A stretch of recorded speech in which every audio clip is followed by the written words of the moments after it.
はい、こんにちは。MD ジャックです。愛です。耳の妖精、ミミです。はい、今回は、有名レビュアー、HBB さんとのコラボモデル、G ガート、アルカディアです。アルカディア、理想郷とか楽園とかってやつか。HBB さんはいろんなメーカーさんとコラボするよね。そうね。本体にしっかり HBB さんのマークがプリントしてあるよ。アルカディアという割にモデル名からインスパイアされた外観ではなく、G ガートのデザインが色濃く出てる感じじゃない？そうね。フェイスプレートは特にアレテに似てて、形はどれも似た感じね。ここに表示してるモデルはだいたい3万以上で、ジュピターも HBB さんとのコラボモデルだったわ。ジュピターはフラッグシップモデルのようで20万超えだったよ。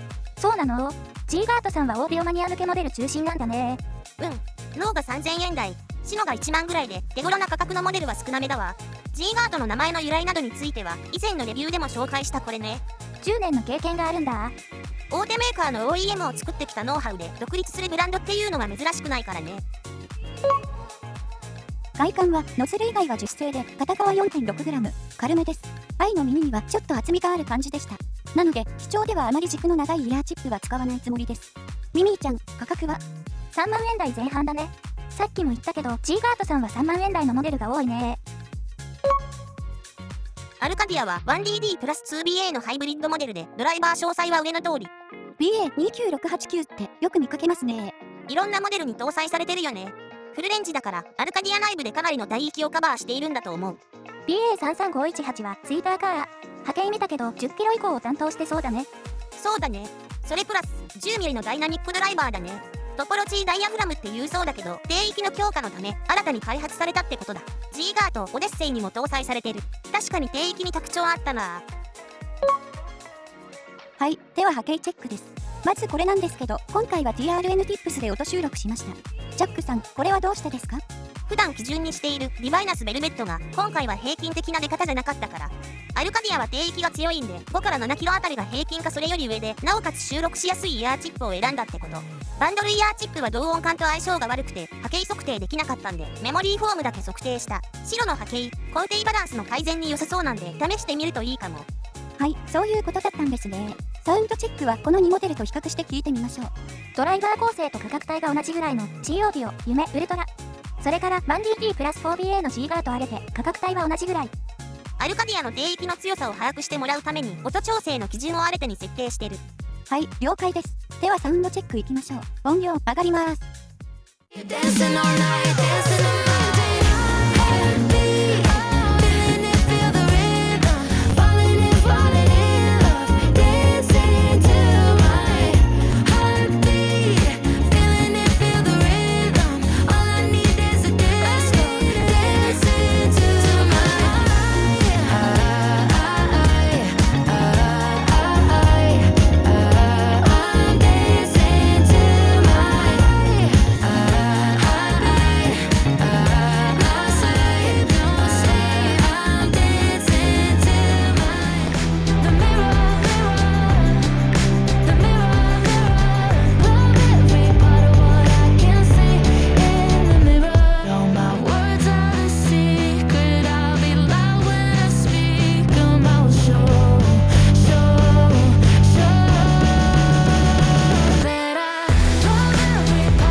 チェックでした。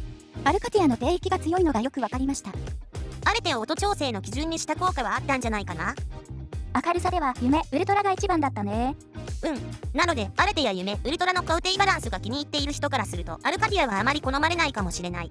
ただ、アルカディアより出音が明るいアルテを基準にした比較なので、収録音ではアルカディアの出音は暗く感じるんだけど、実機での印象はそこまでじゃない。で、そこをちょっと調整したくて、ケーブルとイヤーチップを交換。その結果、低域を維持しつつ、4から7キロと10キロ手前あたりが結構出て、自分の耳にはバランスが取れた。じゃあここからは、その状態での聞いた印象になるんだね。そう。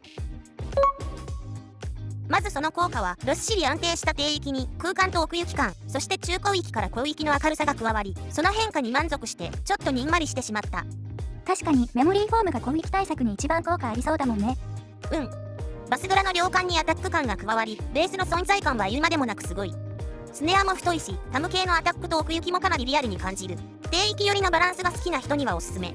そうじゃない人でも調整次第でおすすめ。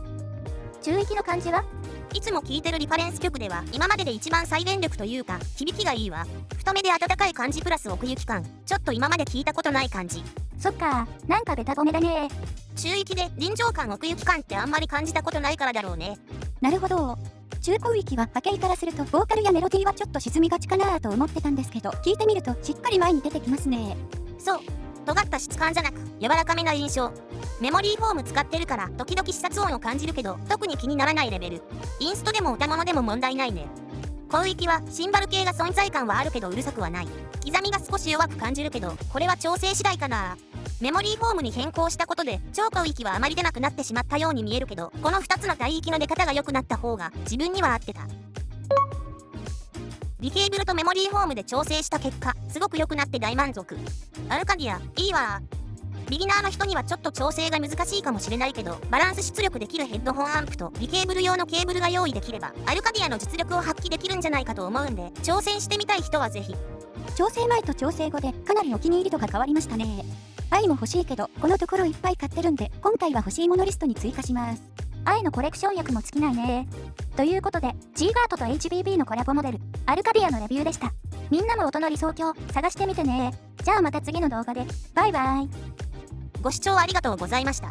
MD ジャックチャンネルはイヤホンレビューを音と波形た言葉で表現します。チャンネル登録お願いします。